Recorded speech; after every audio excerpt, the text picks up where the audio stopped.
Welcome to Let's Talk Travel with George and Deanna, our new travel podcast from Lindsay Adventures. I'm George, that is Deanna, and we are Lindsay Adventures and love talking travel, and that's what we're here tonight to do. We have several things we're going to get to. Hi, Deanna. How are you? We're going to get to Jill Farney. She is going to be our guest on the podcast tonight, talking about her first experience with group travel. If you've never traveled with a group and you've thought about taking one of these adventures with us, she'll give you some great information on what it's like to be that first-time traveler. Things she loved, things that she really loved, and one moment she won't ever forget. And we have Jill coming up in just a couple of minutes. Also, we have just some information about Iceland. We'll get to that in just a minute or two. But let's start by saying good evening to Deanna. And are you ready for another episode of Let's Talk Travel? I am ready. I have got the news scoops. I am ready to go. All right. That's what we always start with here on our Let's Talk Travel. And that is that we talk about travel news headlines. Dun, dun, dun, dun, dun, dun, dun, dun, dun, dun, dun, travel news headlines. Or something like that. Something like that. Where's that? Number one talking tonight is money. Things are a changing on the travel scene. That's right. Money, your favorite subject. So travel costs are split right now. Some things are coming down in price and some things are going up in price. So which is what? What is which? Hotels, airfare, and rental cars all coming down in price. They've hit their peak last year, hotels in particular, and they are coming way down. So that should be great. That's great news because, we saw that last year when we were traveling back and forth to Carolina, mostly for Matt's lacrosse playoffs and stuff like that. Rental car, especially the availability and the price of rental cars. And it's good to see that cost of airline prices coming down and hotels coming down. But if something's coming down, something tells me something's coming up. So what are we talking about there? Food is going up. The most delicious food. Food costs are up all over the place. Restaurant costs are way up, so they pass that on to you, the people who eat that. So restaurants are more expensive. Also, venues are more expensive. Museums, concert tickets, movie tickets, almost everything. Tours are going up. Almost everything you can think of that you want to do when you get someplace, that's going to cost you more. Yeah. And here's the thing that we always say is that's the thing that we love about group travel is that so many of your meals, especially breakfasts and dinners and things like that, are included in the price. So going in that you're going to be covered. Now, if you decide to opt out and do something on your own, you can do that. But one of the things that we do love about group travel is that it really kind of helps you set that price and set that budget. And we really enjoy that. All right. So, and if you're not traveling with a group and you still want to save that money, think about hitting up the free days for your museums. Every museum has a nice free day. Look on your credit card for discounts to concerts and go to your local grocery store. It's a great way to see what other people are eating, and they usually have some really good stuff to try too. We did that in Italy. We went to a little grocery store. They made a sandwich fresh. We took it back to our hotel balcony and looked out over the ocean and a beautiful sunset. And it was one of our favorite meals. So, all right, let's talk. Next thing is big event travel is going on. What is that all about? There are a number of big sporting events this year. We all know the Winter Olympics are coming up. There's the Australian Open. There's the FIFA World Cup. I mean, there's stuff everywhere you look. And if you're not careful and you accidentally book your travel to one of these interesting places while that's going on, you are going to be unhappy. Unless you're planning to go for it, it's going to be a lot of people, more expensive, more crowds. So accessibility is going to be difficult. And it's one of those things when you say accidentally, but I mean, it is one of those things that you don't think about it sometimes. And it's like, especially with FIFA, that's going to be here in the US.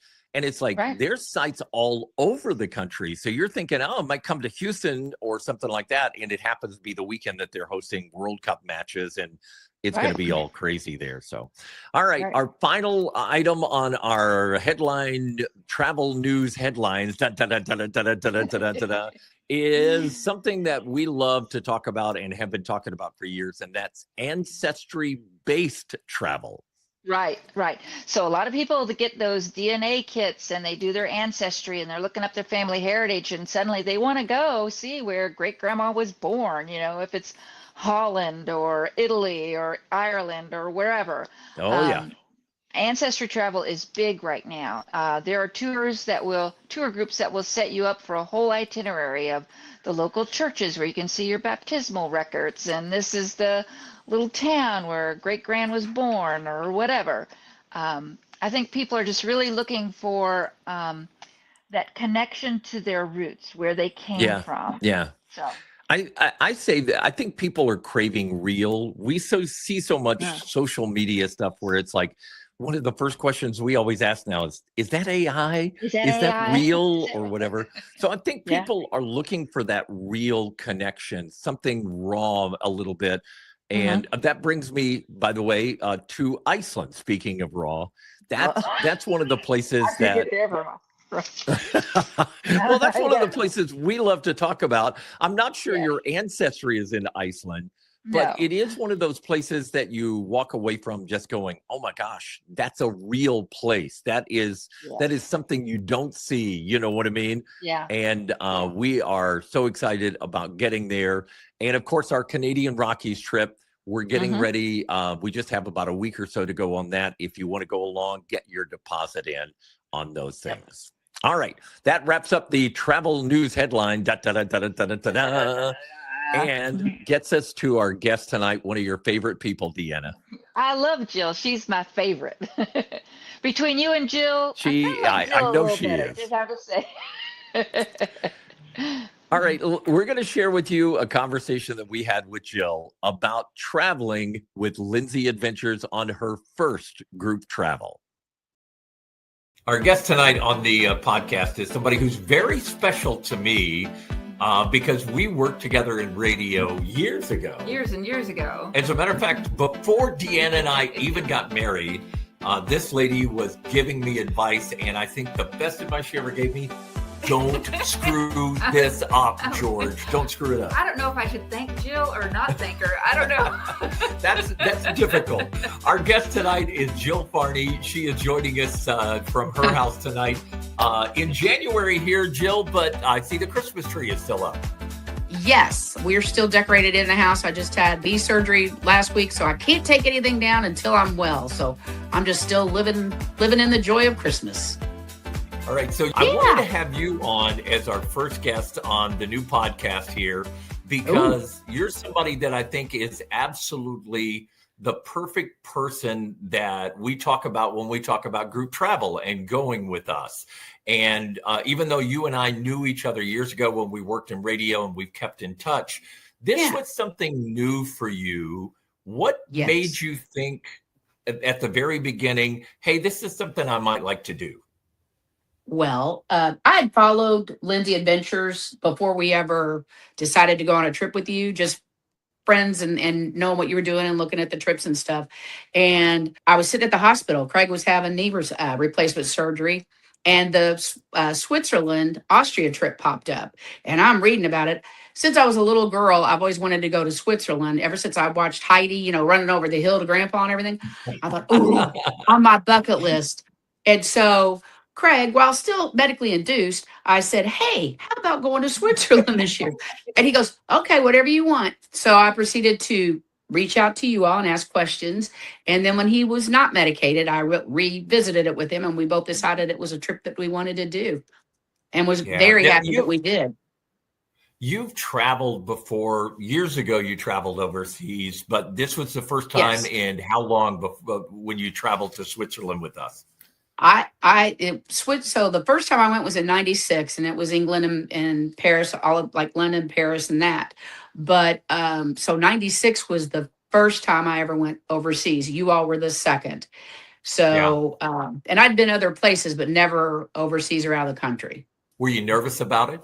No, not at all. I love to travel. Was Craig nervous about it? A little. I think his nervousness was more of let's get there and get this started. Let's get the party Yeah. started. Okay. Yeah. What if you had one thing that surprised you most about the trip? Is there something that kind of stands out?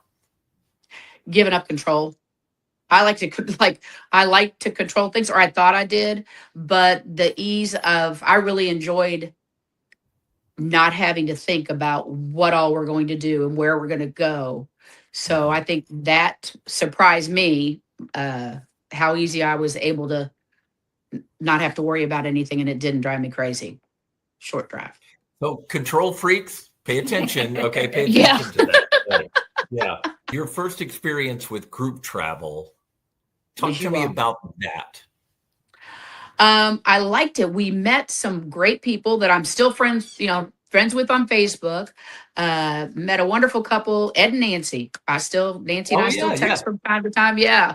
Yeah. So enjoyed just meeting different people from different parts of the country, and just getting to know them, because the only people that Craig and I knew when we went were you and Deanna.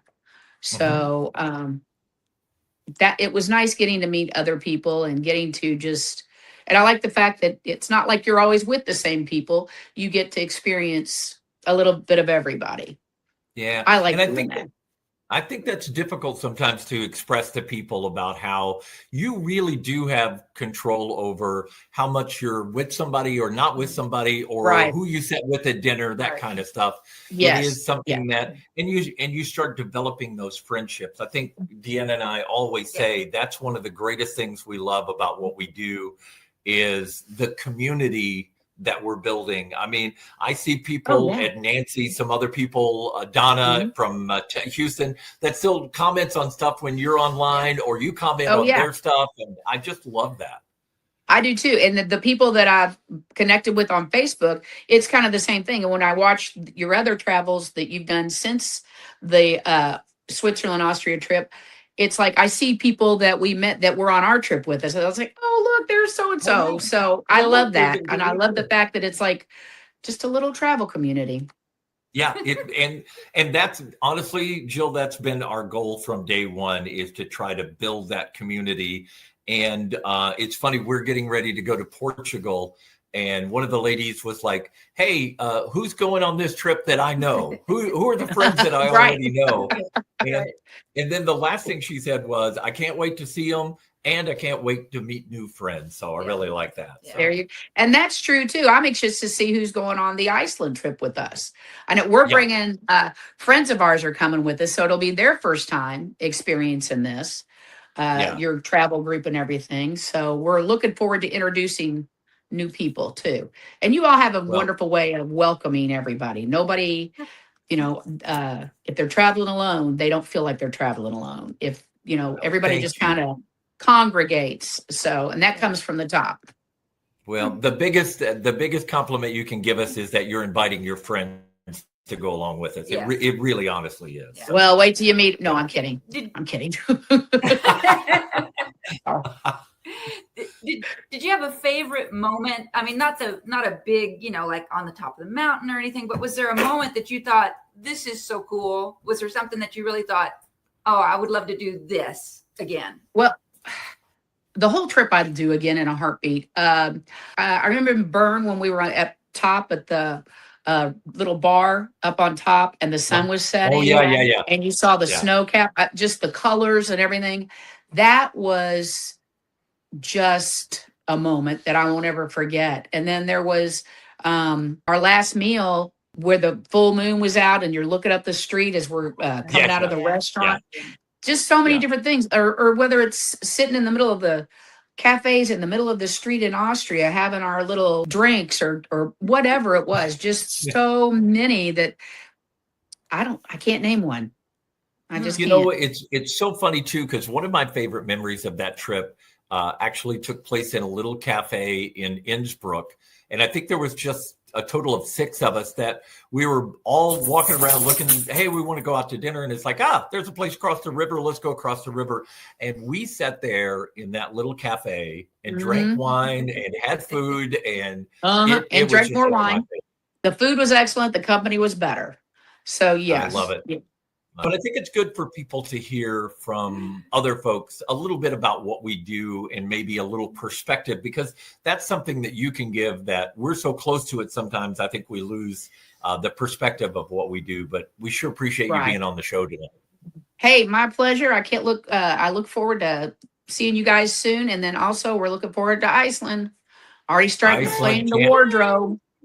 That's right. That's right. We can't wait. Well, thank you, first of all, for this and telling me not to mess it up when we were dating and you and I were at the radio I can't believe you together. listened. I cannot believe you listened. But I'm very proud of you for it. And look how this has turned out. I can't believe you didn't name either of the Jill, boys thanks after for me. being on with us. Thanks for being on with us tonight, Jill. All right. Bye. She is absolutely wonderful, one of our favorite people to travel with. And again, hopefully that just gives you a little feeling about what we do and what it's like to travel with Lindsay Adventures. Now, next week on the show, we're going to turn things completely around because we're going to be talking with one of our favorite tour managers, Christina, who was our tour manager when we were in Italy and the Amalfi Coast. And she's going to talk about all kinds of things, what it's like in Europe. What are the first time mistakes a lot of people make when they travel? What about tipping over there? How do the tour guides and everything feel about that? So we're going to get some of the inside information for those of you that are going to be traveling either with us or on your own when you go to Europe, of some insider information from an expert that by the way, you're going to love. She is absolutely wonderful. So that's going to wrap it up for us tonight. If this touched a nerve with you, or you know somebody that you think might benefit from thinking about group travel and they're a little hesitant about it, share this video with them or share our YouTube page and let them see what we're all about. We always appreciate you all being here on Let's Talk Travel with George and Deanna, here tonight from Lindsay Adventures.